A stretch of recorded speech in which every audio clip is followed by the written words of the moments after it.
Today I'm going to show you how I build this deck cover from this to this. This is going to be a multi-part series of how I build this structure. So if you guys like this type of content, please like this video and subscribe to my channel.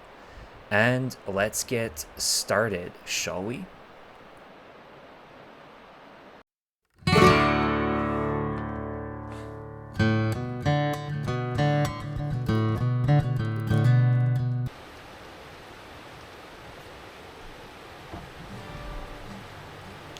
The idea behind this project was to provide a nice covered space from which I can enjoy the wonderful view over the river. Because when it rains, snows, or when there's hot sunny days, I end up not really staying here long enough. And don't get me started on the bugs and the mosquitoes. They're absolutely deadly in this area, so I feel like it's just a wasted opportunity, and building the structure that will cover me from the weather and the bugs is going to be a nice addition to this area.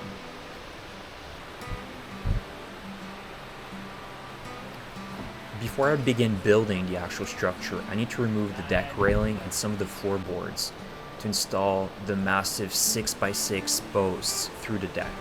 Since we're building an outdoor structure, it's also extremely important that we use pressure treated wood. I also decided to build this deck cover as an independent structure that is not attached to the house with a ledger board. Now, I live in the Canadian Shield, right beside an extremely rocky river and valley. On this property, if you start digging more than 2 to 3 inches, you're extremely likely to hit rocks or even boulders, like I did right here, barely 1 inch, and I already started hitting a big rock. So digging and pouring footers is simply not a good option, especially since I'm working on a budget. So I opted for using concrete blocks on which the 6x6 posts will be sitting on. And before I put the concrete blocks, I'm using gravel or crushed stone that is easy to compact as a base for these concrete blocks. So it'll be nice and sturdy, and it's not going to go anywhere once the structure is fully assembled. And again, I'm not building a house, I'm just building a structure that can hold itself and the snow load, and I think that's going to be plenty enough.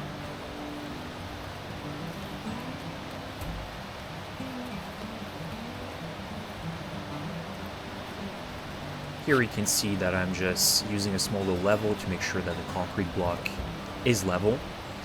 And then I'm installing the very first 6x6 post, and I will be adjusting it little by little to make sure that everything is nice and straight.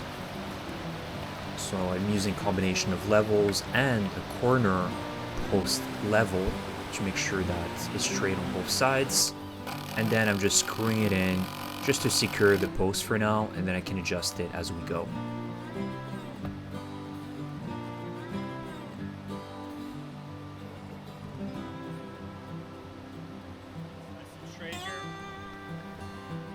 I had my brother help me out throughout this project, and I must say that he was an instrumental part in getting this project done much faster. So having a helping hand is always useful. And just like that, the first 3 posts in the front have been installed.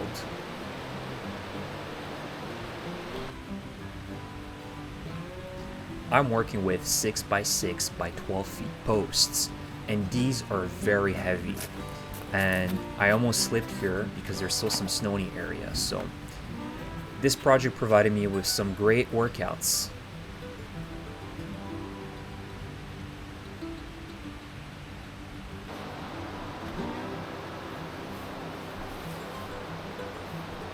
I quickly realized that the posts that would be sitting in the back are actually running a little bit too long, and they're touching the eave of the house. So I would have to actually cut them before I could install them, which worked out because then I can cut all of them at the same height with a miter saw.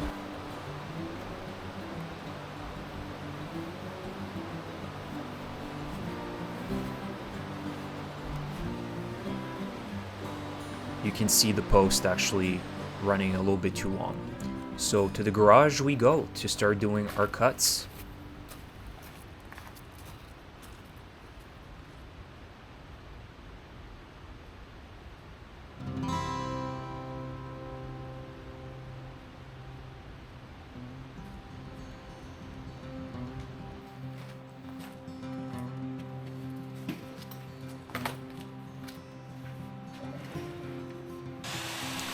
I picked up a brand new miter saw blade for this project. It's actually Diablo 1, and it really made a difference for this project.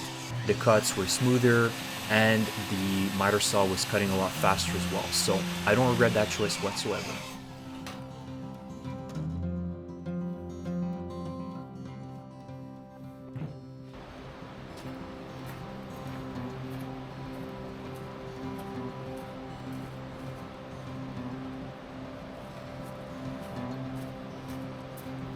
Now I'm just picking up the concrete blocks for the back.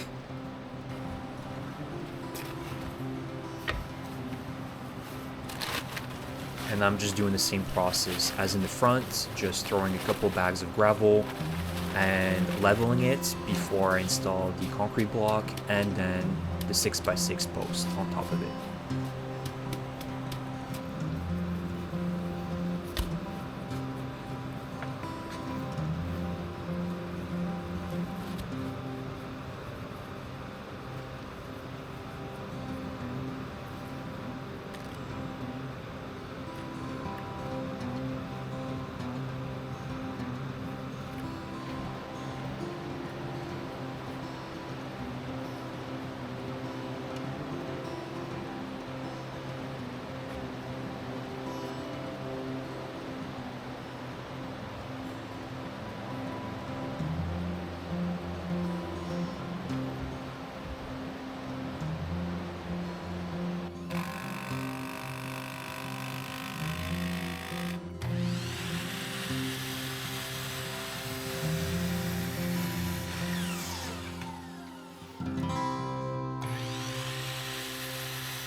And my brother here is helping me out install the very last 6x6 post for this structure as we're heading into the end of the day.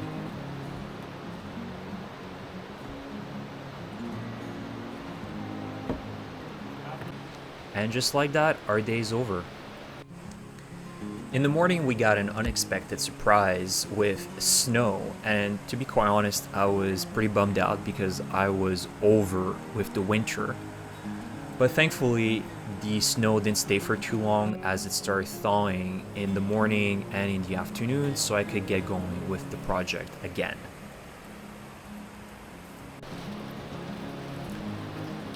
I'm using a 6x6 by 16 feet beam so it can rest on top of these posts, and you can see that I needed the help of my brother to put it on top of it as it was extremely heavy and long as well.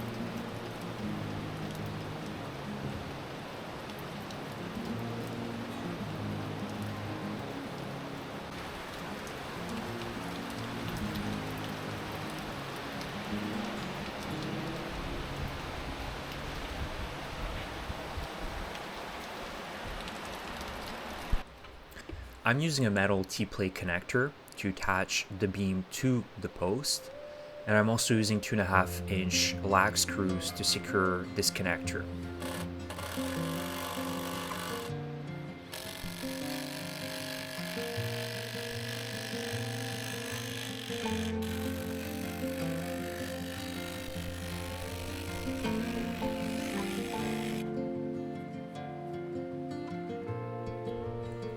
I also made a mistake here. I purchased way too many T-plate connectors, and the reason being is that I actually changed my measurements of the structure last minute. I made it a little bit longer, and so that made the T-plates on the edge or the corner posts actually run too long, and you can see here that the T-plate extends too much.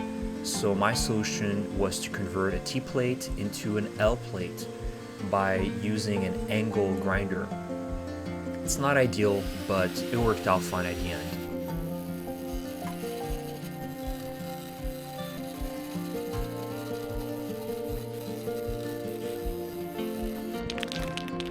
And once I was done with my cuts, I used the Rust-Oleum black metal paint can just to paint over the edges that I cut, and it worked out pretty good.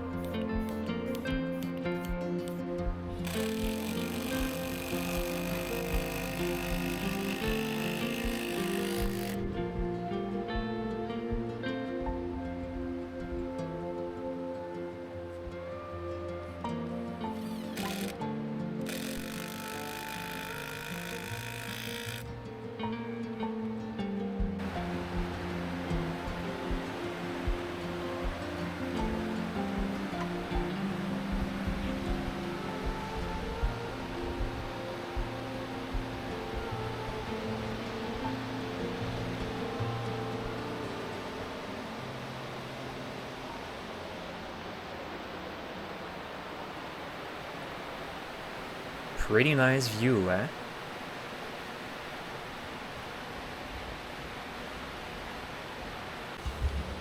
So now's the time to be cutting the posts that are sitting at the front, and I'm going to be using a reciprocating saw along with this additional tool that I bought called Recipromate, which is kind of a guide that allows you to have a nice clean and straight cut when you're using the reciprocating saw. And I'm using this top line as the height that I want to have for the posts that are sitting at the front.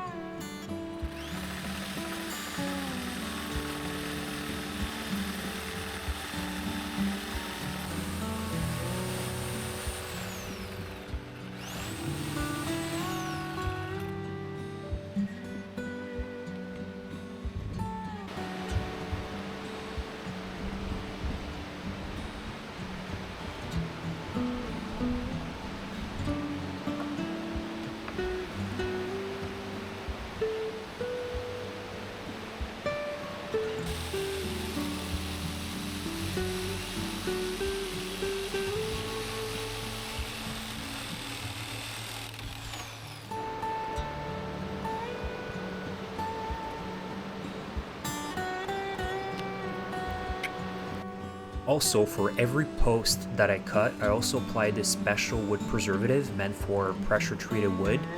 And this is just to add a little bit more longevity to these posts, because you're gonna have water that could get trapped between the posts and the beam that's gonna be sitting on top, and rot could easily develop. So this preservative is going to make sure that that doesn't happen. And so I highly recommend you guys also use this wood preservative for every cut that you make on your pressure treated lumber, just to add a little bit more longevity to the wood.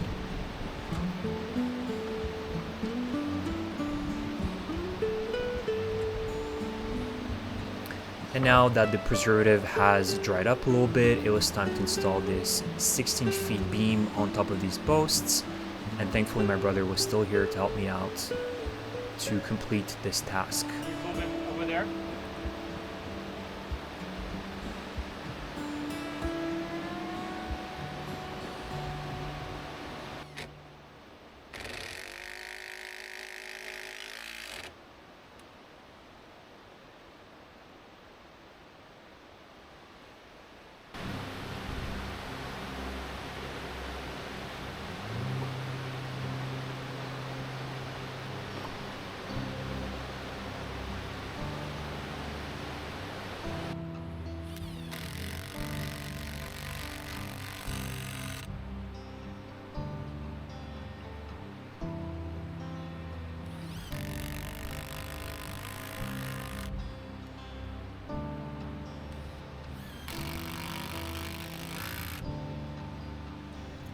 So that's it for today. I hope you guys enjoyed part 1 of this project. If you like this type of content, please subscribe to my channel, leave me a like, and I'll see you guys very soon.